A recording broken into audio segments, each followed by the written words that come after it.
सबसे पहले स्टूडेंट्स के कई बार क्वेश्चंस आते हैं कि ज्योग्राफी क्यों इम्पोर्टेंट है सर, किस तरीके से हमारे प्री और मेंस में ज्योग्राफी इम्पोर्टेंट रोल प्ले करता है।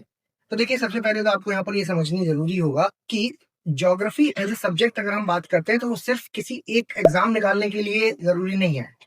ज्योग्राफी में हम बात करें तो प्री मेंस दोनों में ही वो बराबर का यूज करता है, और इसमें एक साथ में सब्जेक्ट और जुड़ा हुआ है जिसको हम ज्योग्राफी से अलग नहीं कर सकते, जो है एनवायरमेंट का सब्जेक्ट। अगर मैं प्री की बात करूं तो अगर हम ज्योग्राफी और एनवायरनमेंट के मिलाकर के क्वेश्चंस देखते हैं तो लगभग 30 to 32 क्वेश्चंस हैं जो वो इन दोनों सब्जेक्ट से आ जाते हैं।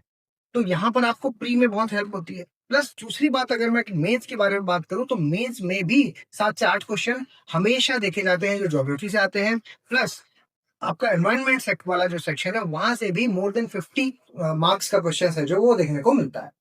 तो वो एक सब्जेक्ट, जो आपको एक सब्जेक्ट दिख रहा है, वो आपको डायरेक्टली हेल्प करता है प्री और मेंस में पहली बार। लेकिन सिर्फ एक सब्जेक्ट से प्री मेंस में हेल्प नहीं मिल रही है, इसके अलावा भी अगर हम देखेंगे तो इंटरनल सिक्योरिटी और इंटरनेशनल रिलेशंस, इन दो सब्जेक्ट्स में भी ये ज्योग्राफी एज ए सब्जेक्ट बहुत इंपॉर्टेंट रोल प्ले करता है। क्योंकि जब हम करंट अफेयर्स से मिला करके किसी भी घटना को देखते हैं